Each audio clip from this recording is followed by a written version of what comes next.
दोस्तों आज हम जिस कहानी की बात करेंगे उस कहानी का नाम है कर्मों का फल। जो करता है वही भरता। वैसे तो इंसान अपनी किस्मत खुद लिखता है, कभी कभी उसके कर्म उसकी किस्मत लिखते हैं। ये कहानी है एक सक्सेसफुल बिजनेसमैन की जिसका नाम है राजीव मेहता, जो 35 साल का है, जो एक अच्छी खासी कंपनी चलाता है। एम्प्लॉयज से उसका बिहेवियर बिल्कुल अच्छा नहीं होता, बहुत ही सेल्फिश काइंड का बिजनेसमैन होता है और अपने एम्प्लॉयज़ की हमेशा इंसल्ट करता रहता है। उसका बिहेवियर बहुत ही रूड होता है, छोटी छोटी गलतियों पर एम्प्लॉयज़ को फायर भी कर देता है, जॉब से भी निकाल देता है। एक दिन ऐसे ही उसका पुराना एम्प्लॉय जिसका नाम रमेश होता है उसके पास आता है, कहता है सर मेरी माँ बहुत बीमार है, वो आईसीयू में भर्ती है, मुझे थोड़ी सी सैलरी एडवांस चाहिए जो मैं सैलरी में कट करवा दूंगा अपनी। और राजीव उस पर भी गुस्सा करता है और बोलता है ये कोई आश्रम नहीं है या कोई हॉस्पिटल नहीं है, ये एक कंपनी है, तो मैं हर किसी को पैसा देता रहूँ, इससे कंपनी नहीं चलती। और उसे वहाँ से जाने को कहता है। रमेश वहाँ से चुपचाप चला जाता है और कुछ महीनों बाद उसकी माँ मर जाती है।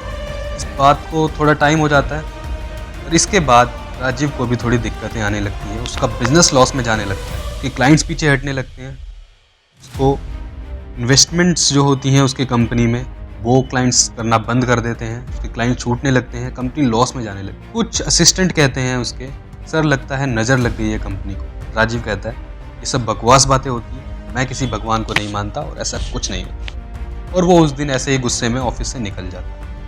जैसे वो ऑफिस से अपनी कार से घर जा रहा होता है तो एक साधु की भेष में आदमी रोड क्रॉस कर रहा होता है। वो एक्सीडेंट होते होते बच जाता है राजीव की गाड़ी से, वो गिर जाता है, उसके चोट वगैरह लग जाती है और उसके हाथ में एक रुद्राक्ष की माला होती है जो वो भी हाथ से छूट जाती है। ये सब देखते हुए भी राजीव अपनी गाड़ी नहीं रोकता, सीधा वो गाड़ी निकाल लेता। इसके बाद ऑफिस आना जाना राजीव का चलता रहता है पर उसका बिजनेस लॉस में जाता रहता है। इसी टेंशन में एक दिन वो घर जा रहा होता है और उसका रियल में एक्सीडेंट हो जाता है, इसके चलते वो हॉस्पिटल में एडमिट। और हॉस्पिटल में डॉक्टर कहते हैं आपको 6 महीने का रेस्ट कम से कम। इसके बाद उसके सारे पार्टनर्स उसे बिजनेस से निकाल देते हैं। 2 लोग पहले उसके आगे झुकते रहते थे, अब उसे इग्नोर करने लगे। एक दिन वही बूढ़ा आदमी जिसे वो गिर गया था, एक्सीडेंट होते होते बचा था, जो साधु के वेश में था, हॉस्पिटल के कॉरिडोर में मिलता है। तब एक बिल्कुल ही स्पिरिचुअल हीलर के रूप में बूढ़ा आदमी, तुम्हारा दर्द तुम्हारे कर्म का दौर है, जो बीज तुमने बोया था वही फल दे रहा है। राजीव ये सब इग्नोर करता है। वो जब रात को सोता है तो उसके सपने में सब लोग आते हैं, रमेश, उसकी माँ और वो बूढ़ा आदमी। वो चिल्लाता है सपने में मैंने क्या गलत की। सब गलतियाँ सब छोटी लगती हैं जब तक उनका फल मिलता है। अगले दिन सुबह राजीव मंदिर जाता है, पहली बार भगवान के सामने झुकता है, अपने पुराने एम्प्लॉयज़ को मिलता है, माफ़ी मांगता है।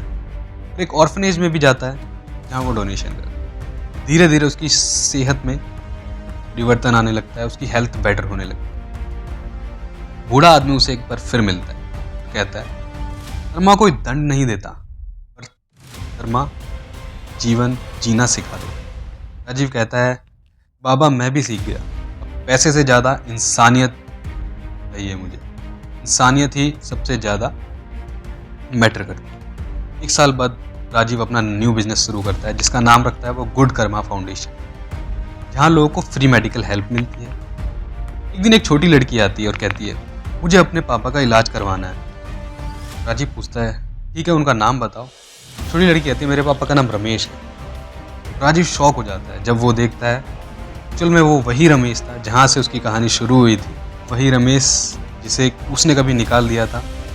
राजीव कहता है मैं सब खर्चा दूंगा, ये मेरा फ़र्ज़ है। इसी तरह जो कर्म करोगे वही फल मिलेंगे, अभी नहीं कल मिलेंगे, कल नहीं तो परसों मिलेंगे। कर्मों का फल मिलता ज़रूर है, देर से मिले। उस दिन इंसान समझता है जिंदगी पैसों से ज़्यादा कर्मों से। कर्मों का ध्यान रखिए, कर्म अच्छे करेंगे तो फल अच्छे ही मिलेंगे। दोस्तों कहानी अच्छी लगी हो तो लाइक करेगा, सब्सक्राइब करिएगा और अगली स्टोरी जल्दी मिलेगी।